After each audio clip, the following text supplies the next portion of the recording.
it gives me immense pleasure to introduce to you our keynote speaker of the day. So our keynote speaker today is Mr. Kanishk Gaur. Kanishk is a global authority in cybersecurity and national security.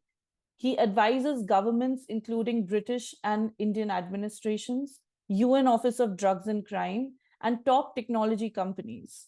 He shapes global cybersecurity norms, advises think tanks, and collaborates with Indian regulatory bodies. With over 15 years of experience, he's a TEDx speaker, legal innovator, and a Chevening Fellowship recipient, driving societal change through initiatives like India Future Foundation, impacting millions through digital empowerment. Kanishk, we are absolutely thrilled to have you kickstart SecConf 2023. I'm sure all our speakers are excited to share their insights, and I see participants pouring in. So, without any further ado, we'll get SecConf 2023 started. While we have Kanishk still coming on the podium, let's get him spotlighted and we can get SecConf 2023 kicked off with Kanishk. The stage would be all yours. Hey, thank you, Harini. Thank you for that brief introduction. Very excited to be here at SecCon. Uh, this is my first time speaking at this conference, but I've been following this for some time now.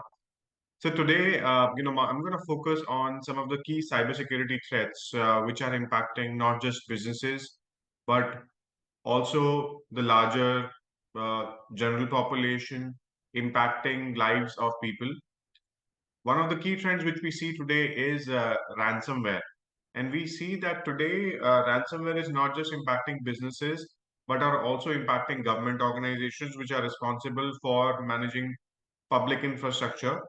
And recently in India, some of the large public sector organizations have also been hit by ransomware, which has impacted the productivity and business continuity. So ransomware today is not just impacting some of the key technology companies or ITS companies. It's become a big pain for a lot of government organizations as well, and it continues to increase. If you see today that cybercrime is the third largest economy in the world after US and China, and it's only going much forward. I have been involved in doing a lot of security research. One of the key trends that I find in doing this security research is that cyber criminals don't work in isolation. They not just say would focus on doing hacking or ransomware, but they are also involved in doing other kinds of crimes which are closely connected through internet, whether it is movement of arms, drugs. All of this is conducted through similar cyber activity. So moving forward, if we look at some of the key trends which are there, is that people have started using a lot of technology today, and it's all about emerging tech, whether it is blockchain, AI, SaaS, and a lot of key trends are happening today. But if you look at some of the key cybersecurity threats, there is a heavy increase in advanced persistent threats which are there, and these are state actors which are involved in cyber activity. Countries like North Korea, China, Iran have allowed their cyberspace to be used for cyber criminal activity. The other is organized hacking groups such as Anonymous, which continue to impact productivity of large organizations. And we recently saw some of the attacks from Lazard as well. Uh, Next being corporate espionage, which is done by malicious insiders, followed by sophisticated hackers and script kiddies. So the attack vectors are changing, but there's a huge increase in cyber threat activity from organized criminals and which are being backed by state actors, and APTs is what one of the key trends that we are seeing right now. In terms of the emerging technology attacks, we see a lot of fileless malware, which is impacting organizations. We see a lot of use of automation in the new cyber attacks. So AI, particularly generative AI, is getting used in a big manner. We see that large data breaches are impacting organizations, impacting their technology vulnerability. So the digital attack surface of companies is getting hit, and which is constantly evolving. And we're seeing a lot of use of phishing emails being sent, third parties being compromised, particularly the third party, fourth party suppliers being compromised, and organizations spending a lot of time in improving the third party, fourth party supplier ecosystem. And we would see that this is going to increase further, and there'll be heavy use of quantum AI, blockchain as we move forward. And cryptocurrencies is another aspect where we see a lot of attack happening on large cryptocurrencies which are being there, new Bitcoin like currencies which are coming up. Another trend is that companies are going to get impacted through regulated mechanisms. So India is like coming up with its own personal data protection law, which is going to be made mandatory within a month's time, is what I see. So a lot of companies will have to take care of their PII, personal identifiable information, even if they're not processing any PII of end consumers, but the PII of their own employees, they will have to safeguard. So those are some of the key aspects where we see work happening. Now, in terms of the emerging cybersecurity threats, ransomware is on the top right now. A lot of ransomware attack happening, zero-day risks which are happening, a lot of water holing techniques getting used, denial of services, distributed denial of services is what we are seeing. A lot of spear phishing campaigns, and none of them happen in isolation, but they work in totality. Say a spear phishing campaign then leads to a further ransomware kind of an attack. And in all of this, we see a huge use of dark web. So dark web today is not only for cyber criminals, but a lot of activity in terms of buying and selling complex malware, command and control systems, finding indicators of compromise is one of the key things which we see in dark web.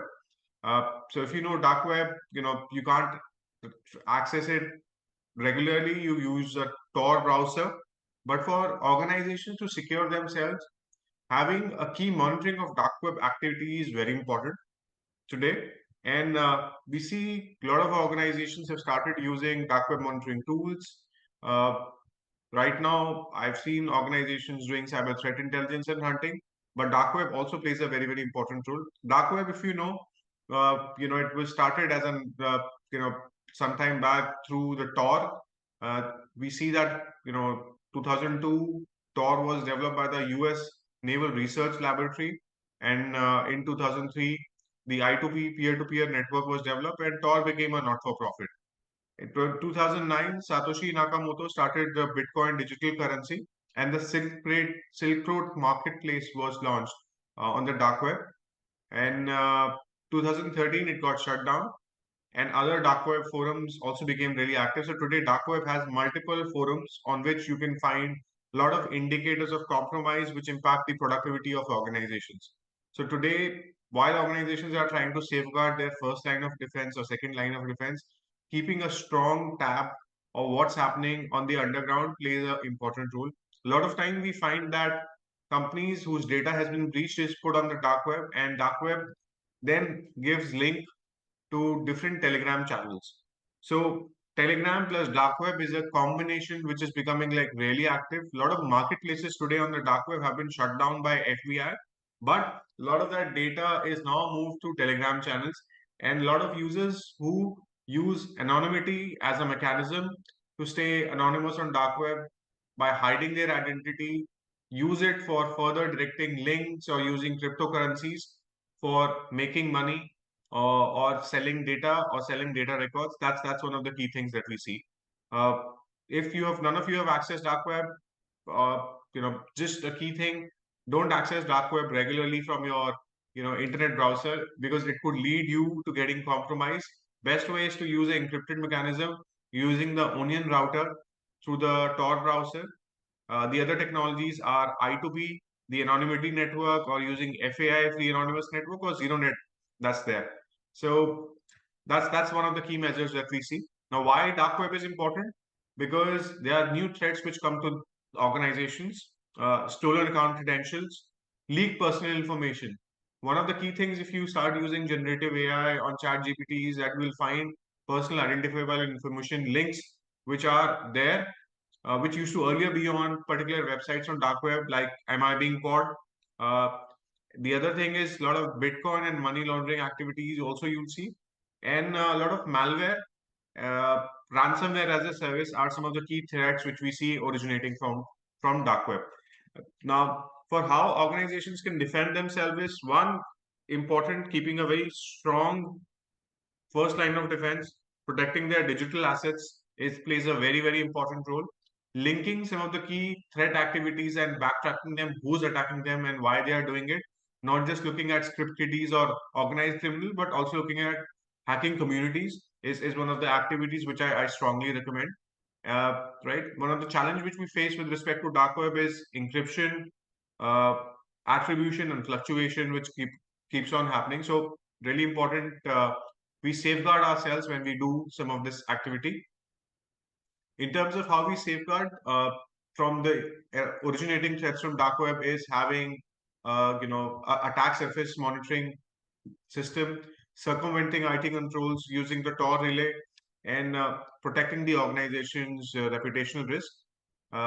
Best way, have a first line of defense, monitor regularly, use technologies like WAF, threat intelligence, threat hunting, manage your risk by creating a risk posture and educate and aware the organization's employees, because a lot of time employees receive phishing emails and that could really lead to a larger compromise of organizations. In terms of what could be done proactively, threat intelligence, dark analytics data, which is picked up from dark web and Telegram to find IOCs, and having strong firewall mechanisms using EDR, MDR, uh, right? That also plays a very important role in today's activity. Now, one of the key things that we see organizations looking at today is looking at dark web, search engines, app stores, and carrying out threat intelligence and threat hunting put together, then integrating it as with SOC, MDR, or EDR, and then creating a risk posture and developing defense in depth technique, which helps them stay safe. So all of you who have joined today, thank you very much for giving me this opportunity. Just wanted to cover this important element. Stay safe, stay secure. Over to you, Harini.